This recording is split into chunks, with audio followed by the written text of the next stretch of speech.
Hello people, हर हर महादेव। कैसे हैं आप सब लोग? आई होप आप सब लोग बहुत अच्छे होंगे। तो आज हम शुरू करने वाले हैं अपनी न्यू सीरीज वृषभ लग्न की। इस लग्न में हम सूर्य को देखेंगे कि एवरी 12th हाउस में सूर्य कैसे रिजल्ट्स करते हैं। तो सबसे पहले आप ये समझिए कि इस लग्न में जो सूर्य है वो यहाँ पर 4th हाउस के लॉर्ड बनते हैं। 4th हाउस से हम क्या देखते हैं? सुख देखते हैं, हमारी मदर को देखते हैं, हमारी जितने भी लग्जरियस चीज़ें हैं, हमारी प्रॉपर्टीज, व्हीकल्स, है ना, और जितने भी मटेरियलिस्टिक चीज़ों की सुख है वो हम यहाँ से देखते हैं। तो सूर्य इस हाउस के लॉर्ड होकर के फर्स्ट हाउस में प्लेस हो जाते हैं। अब फर्स्ट हाउस जो है वो हमारा शुक्र का घर है। And as we all know कि सूर्य और शुक्र में बिटर एनिमिलिटी है, मतलब सूर्य और शुक्र जो है वो आपस में कंपैटिबल नहीं है। एंड सूर्य यहाँ पर कंफर्टेबल भी फील नहीं करते हैं। बट एक कॉन्ट्रडिक्शन यहाँ पर ये है कि इस लग्न में जो नक्षत्र आते हैं वो तीनों नक्षत्र के जो लॉर्ड हैं वो सूर्य के फ्रेंड्स। जैसे कि इस लग्न में जैसे कृत्तिका नक्षत्र के तीनों चरण आते हैं, रोहिणी के चारों चरण आते हैं और मृगशिरा के 2 चरण इसमें आते हैं। और कृत्तिका के जो स्वामी है वो तो सूर्य है, और रोहिणी के जो स्वामी है वो चंद्रमा है, और मृगशिरा के मंगल है। तो ये दोनों जो हैं वो आपस में तीनों आपस में फ्रेंड्स हैं। तो आप इसको इजी वे में समझ सकते हैं कि सूर्य जो है वो नक्षत्र में तो कंफर्टेबल है बट राशि में कंफर्टेबल नहीं है। अब बात करते हैं सूर्य यहाँ पर रिजल्ट्स कैसे देंगे। देखिए, सूर्य यहाँ पर रिजल्ट्स अच्छे ही देंगे अनटिल और अनलेस जब तक ये हाउस एफिलेटेड ना हो, है ना, मतलब इस हाउस पर कोई मैलेफिक प्लैनेट का एस्पेक्ट ना हो या कंजंक्शन ना हो जाए, तब तक सूर्य इज गुड हेयर। सबसे पहले तो आप ये चीज यहाँ समझें कि जो नेटिव होगा वो इंक्लाइंड होगा टुवर्ड्स इन्वेस्ट इन प्रॉपर्टीज, यानी कि वो जो भी वेल्थ जनरेट करेगा या कमाएगा उसका मेन मोटिव यही होगा कि मैं कमा के उसको प्रॉपर्टीज में ही इन्वेस्ट कर लूँ। And we can also say that कि नेटिव will be blessed in having all of the luxury kind of things. We can say luxury cars, vehicles, properties and all conveniences of life. अब आप यहाँ पे ये समझिए कि जो नेटिव होगा उसका जो दिल होगा वो बहुत बड़ा होगा, है ना, वो बहुत ज्यादा काइंड होगा और लोगों की हेल्प करेगा, और उस नेटिव में लीडरशिप क्वालिटीज भी होंगी, और उसका एक अच्छा कनेक्शन होगा लोकल ऑथोरिटेटिव पीपल्स और गवर्नमेंट के जो ऑफिशियल्स होते हैं, है ना, उससे नेटिव को काफी सपोर्ट मिलेगा और उनके साथ उसके अच्छे संबंध होंगे। और अगर नेटिव जो है वो बिजनेस कर रहा होगा तो बिजनेस में भी इन सब लोकल अथॉरिटिव के सपोर्ट्स इसको मिलेंगे। अब जो नेटिव है वो अपने नेटिव प्लेस या फिर नेटिव प्लेस के आसपास के एरिया में ही काम करना पसंद करेगा।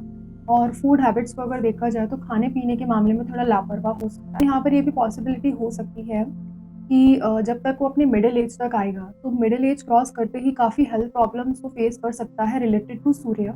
लाइक सूर्य से हम क्या देखते हैं problems? Health related problems, heart problems, eye related problems, bones, है ना, स्पेसिफिक बैकबोन रिलेटेड इश्यूज हो सकते हैं, और वाइटलिटी से रिलेटेड प्रॉब्लम्स हो सकती हैं। ऐसा मैं यहाँ पर क्यों कह रही हूँ? क्योंकि सूर्य यहाँ पर शुक्रदेव की राशि में बैठे हैं, है ना, एंड मैंने आपको प्रीवियसली भी बताया कि Shukra and Surya are not compatible with each other.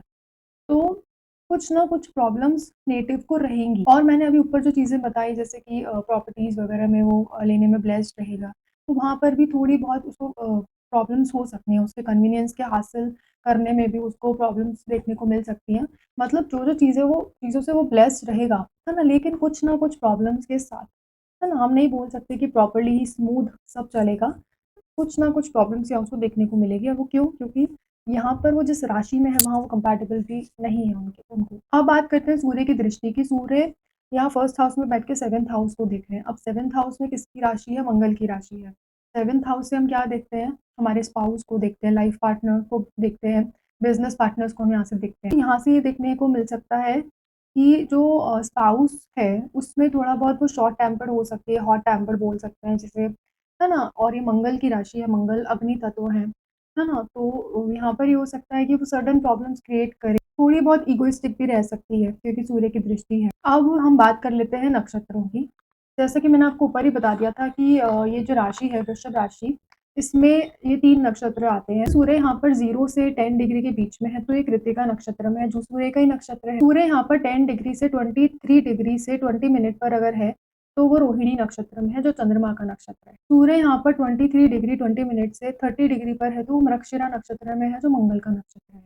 अब हमें इन तीनों ग्रहों की प्लेसमेंट्स को भी देख लेना है, बट मोस्ट इंपॉर्टेंटली हमें यहाँ पर शुक्र जो यहाँ का इस राशि का डिपॉजिटर है उसको देखना है। ठीक है, अगर शुक्र की प्लेसमेंट यहाँ गड़बड़ हो गई तो सूर्य यहाँ पर बहुत ही अच्छे रिजल्ट्स नहीं दे पाएगा। अब बात कर लेते हैं कि अगर इस ही फर्स्ट हाउस में सूर्य के साथ कुछ कंजंक्शंस हो जाते हैं, जैसे बुध का कंजंक्शन हो गया, तो नेटिव जो होगा वो काफ़ी इंटेलिजेंट हो जाएगा, उसका इंटेलेक्ट लेवल काफ़ी हद तक बढ़ जाएगा, है ना? और वो अपनी इसी इंटेलेक्ट लेवल से ही काफ़ी पैसा कमा सकता है, क्योंकि यहाँ पर दूसरे भाव का संबंध चौथे भाव से बन जाएगा, पाँचवें भाव का संबंध चौथे भाव से बन जाएगा, है ना? दूसरा भाव होता है हमारे धन का, संचित धन का, कुटुंब का, और चौथा भाव होता है हमारे सुख-सुविधाओं का। तो ऐसा इंसान क्या करेगा, धन संचित करेगा और उससे उसको काफ़ी सुख भी मिलेगा, मतलब जितनी भी कंफर्टेबल चीज़ें हैं उसको हासिल कर सकेगा। और 5th हाउस हमारी एजुकेशन का हाउस है, तो ऐसा इंसान अपनी एजुकेशन को भी अच्छे से पूरी करेगा। अगर यहाँ पर सूर्य और शनि का कंजंक्शन हो जाता है, शनि यहाँ पर भाग्य के लॉर्ड हैं, आप देखें, तो यहाँ पर चौथे भाव का संबंध 9वें भाव से बन जाएगा। ऐसा इंसान अपने भाग्य से सुख-सुविधाओं को हासिल करेगा, उसको सारी अपने जितने भी कन्वीनियंस हैं, वो सारी चीज़ें मिलेंगी। सूर्य के साथ शुक्र ही आकर बैठ जाए अपनी राशि में तो और अच्छा हो जाएगा, इस योग को हम बहुत अच्छा बोलेंगे, यहाँ पे पहला और चौथे भाव का संबंध बनेगा, ठीक है? तो ऐसा इंसान क्या करेगा, अपनी जितने भी सुख हैं, सुविधाएँ हैं, उसको हासिल करने की जी-तोड़ कोशिश करेगा और उसमें वो सफल भी होगा और इसे सारी लग्ज़रीज़ चीज़ें मिलेंगी। अब जैसे मैंने बोला यहाँ पे आपको शुक्र की प्लेसमेंट का ध्यान रखना है ना? शुक्र अगर यहाँ पर अपनी अ, उच्च राशि में चले जाते हैं तो अच्छी बात है, लेकिन अगर अपनी नीच राशि में चले गए, तो उनकी कन्या राशि है जो 5th हाउस में आती है, ठीक है?